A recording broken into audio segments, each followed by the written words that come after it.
Hi friends, welcome to SARANYA Pondicherry. எல்லாரும் எப்படி இருக்கீங்க? இன்னைக்கு நம்ம சேனல்ல ஒரு ஹெல்தியான முருங்கைக்கீரை கேவரடை தான் பார்க்க போறோம். இது வந்து weight lossக்கு ரொம்ப நல்லது. காலையில நீங்க 2 சாப்பிட்டீங்கனாலே போதும், ரொம்ப ஃபில்லிங்கா இருக்கும். இப்போ வாங்க இதை எப்படி செய்யறதுன்னு பார்க்கலாம்.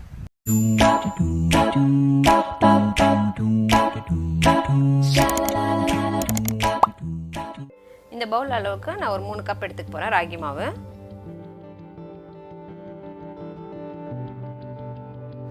ஒரு கைப்பிடி அளவுக்கு சின்ன வெங்காயம் நறுக்கி போட்டுக்கலாம். அடுத்தது ஒரு பச்சை மிளகாய் சின்னதாக நறுக்கி வச்சுருக்கேன். ஒரு சின்ன துண்டு இஞ்சி, சின்னதாக கட் பண்ண கருவேப்பிலை, அப்புறம் இந்த அளவுக்கு கொத்தமல்லி, அப்புறம் இதுதான் இதோட மெயின் இன்க்ரீடியண்ட், ஒரு கைப்பிடி முருங்கைக்கீரை. இப்போது தேவையான அளவுக்கு சால்ட் ஆட் பண்ணிக்கலாம். இப்போது நம்ம இதில் எல்லாத்தையும் போட்டிருக்கோம் இல்லையா, இது எல்லாத்தையும் நல்லா மிக்ஸ் பண்ணிக்கணும். மிக்ஸ் பண்ணிவிட்டு பச்சை தண்ணியில் நம்ம பிசையக்கூடாது. ஸோ இது பச்சை தண்ணியில் பிசைஞ்சோம் அப்படின்னா வந்து ரொம்ப ஹார்டாக இருக்கும். ஸோ நம்ம இப்போ வந்து சுடு தண்ணியில் பிசைய போகிறோம்.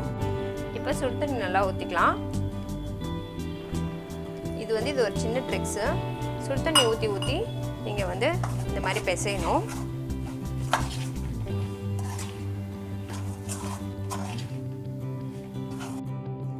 இப்போ பாருங்கள், நல்லா பிசைஞ்சாச்சு சுடு தண்ணி ஊற்றி.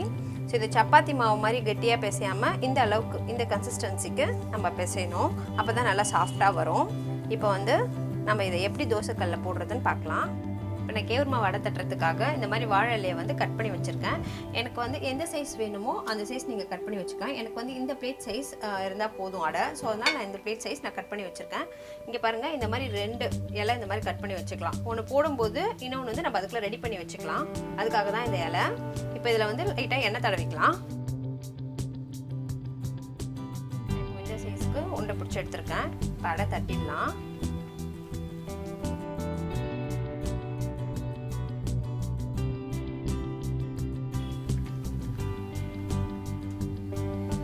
இப்போ தோசைக்கல் சூடாயிடுச்சு. நம்ம இதை அப்படியே போட்டுடலாம். இதை போட்டுட்டு நீங்கள் உடனே எடுக்கக்கூடாது. ஒரு 1 மினிட் கழித்து தான் நீங்கள் இதை எடுக்கணும். அப்போ தான் வந்து அது தோசைக்கல்லில் ஒட்டிக்கும். இந்த இலை வந்து ஃப்ரீயாக வரும். 1 மினிட் ஆயிடுச்சு. இப்போ நம்ம இந்த இலையை வந்து ரிமூவ் பண்ணிடலாம். இங்கே பாருங்கள், எவ்வளோ அழகாக ஒட்டாமல் வருது பாருங்கள். நம்ம இப்போது இதில் ஆயில் ஆட் பண்ணிக்கலாம். சுற்றி ஆயில், இதுக்கு வந்து ஆயில் கொஞ்சம் நிறையா தான் ஊற்றணும். ஸோ அப்போ தான் இது வந்து நல்லா வேகும். இது கொஞ்சம் வெயிட் பண்ணி நம்ம வேக வைக்கணும். ஸோ அப்போ தான் நல்லா வெந்து சாஃப்டாக வரும் நமக்கு. நம்ம இது வேகத்துக்குள்ளே அடுத்து ஒரு இலை கட் பண்ணி வச்சுருக்கோம், அதை ரெடி பண்ணிடலாம். இப்போ வந்து நம்ம அடுத்து தட்டி வச்சாச்சு. அதுக்குள்ளே இதை வந்து நம்ம இப்போ தோசைக்கல்லை போட்டிருக்கோம் இல்லையா, இதை திருப்பிடலாம்.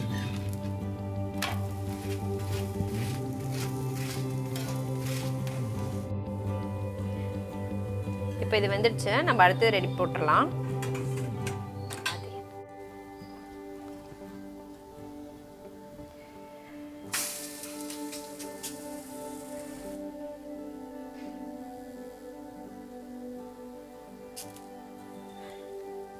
நம்ம சூப்பரான கேவூர் மாவு வடை ரெடி ஆகிடுச்சு.